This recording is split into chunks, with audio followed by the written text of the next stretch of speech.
This is your captain speaking. You're about to hit some rough air. You know, in business, you don't often know if you're the captain or sometimes you're the passenger. It can feel like that in business, like whether you're just along for the ride or whether you're flying the plane. But in business, we often hit turbulence. Now imagine you're on a flight, you're taking off and you don't fly often, and all of a sudden you hit bumpy air and it's rocking the plane and all of a sudden you start to get nervous. A couple years ago I was on a flight and I'm sitting next to a lady. We're flying out of Phoenix and it was about 110 degrees and that hot air caused for some turbulence on the takeoff. And we take off and we are just bouncing all through the sky, and she leans over and like grabs my leg. She puts her hand on my leg like she's super nervous. And she even said to me, she's like, I don't fly often, I'm really nervous. And of course I tried to calm her as much as I could and said, you know, I fly often, especially in hot weather like this. It gets bumpy when you take off from areas where, especially when it's really hot. Now I thought to myself later, I thought, you know, what would have been the difference if the captain before we took off would have said something to the passengers like, this is your captain speaking, we're gonna hit some rough air as we take off, but it'll only be for a few minutes and then we'll smooth out and it should be a pleasant ride from there. Imagine the anticipation that she might have had, she might have known, but she could prepare herself a little bit for that rough ride. In business, it's often like that, especially if you're leading people, to let them know that turbulence is part of the process, that it's gonna happen. You'll often hear people talk about maybe hitting a ceiling of achievement. We reference it often as hitting turbulence. It's gonna happen. At certain altitudes, you hit turbulence in your business. The difference is you have a couple of choices. So now, as your captain, I'm telling you in business, this is gonna happen. This is something I wished I'd known when I started my business, because the first time you hit it, you're like, uh-oh, everything's falling apart. This shouldn't happen. But then you realize it happens to every business owner. When you hit a certain altitude and you hit turbulence, you have a couple of choices. You can maintain that same altitude and you can push through it, of course, but you're gonna have a bumpy road ahead. Maybe eventually just sheer powering through it, you get through some turbulence. The other thing is you can descend, you can come down through that turbulence, or you can rise above it to a higher altitude and find smoother air there. A couple of things happen in the way to get through this turbulence. I'm gonna share with you just a few of them in business. Again, often you'll hear it also described as hitting a ceiling of achievement. When you do that, you just have those three choices. But what many people don't realize is there's only a couple things you can do to get through it. The first is you can look at the people you have around you or don't have in your business. By adding people to the mix, you will be able to expand and grow your business. Most recently, I just had a leadership retreat where I brought in all my regional partners, all my leaders from my company. We spent a couple days together talking about this very challenge of turbulence and hitting a ceiling and what do you need to do.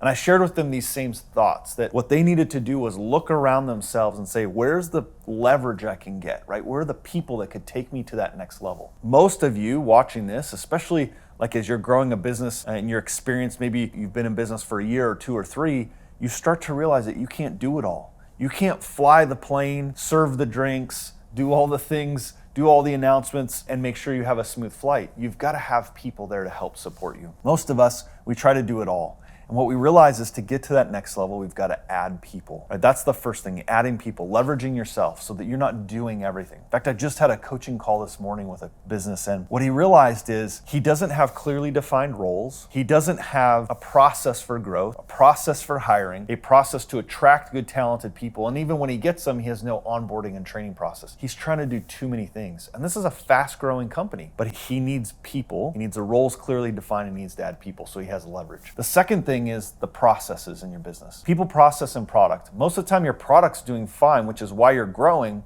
And as you rise altitude through success, you need to either add people or improve your process. Your systems and processes, typically through technology, right? So now you've leveraged through people, now you can leverage through technology. As you look at technology to add leverage to this business, it's gonna speed up and simplify process. Remember, complex fails, simple scales. So adding simple processes of technology. For example, we've improved our back-end operations, our systems of operations, our bookkeeping and payroll systems. All of those have been used through technology platforms to help us improve our process. Imagine what it looks like in your business when you can add great people who are talented, that fit your core values, that have clear roles and responsibilities, and you improve your process through technology pieces that support them both and come together. You will rise to that next altitude. You'll get to that smoother air. Or again, for the other analogy, you'll rise and hit through that ceiling, you'll break through, and now you're into that next level. The interesting thing though, is when you get through that ceiling, you realize it's now the floor to the next ceiling. And as you keep growing,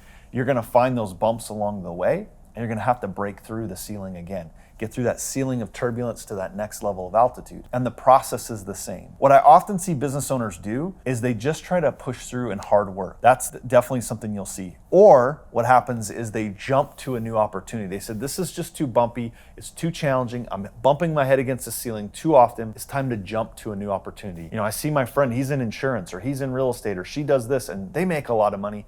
It must be easier in that industry, so I'm going to jump to that industry. And the reality is the same challenges and problems that you have in this business will follow you to the next. I've seen this, people do this in relationships too, right? This relationship's too hard, I've hit the ceiling, it's too difficult. And instead of changing and improving my mindset and my skill set, what do? I go to a different relationship instead of pushing through and making it better. So these same skills, the same mindset and skill set that it takes to push through in business and push through in relationships are the same. So I encourage you as you go through this business journey, the same thing that I told my leaders is you got to improve your mindset and your skill set and leverage with people and process of systems. As you do this, you will be able to weather the turbulence and get to the next level in your ceiling of achievement.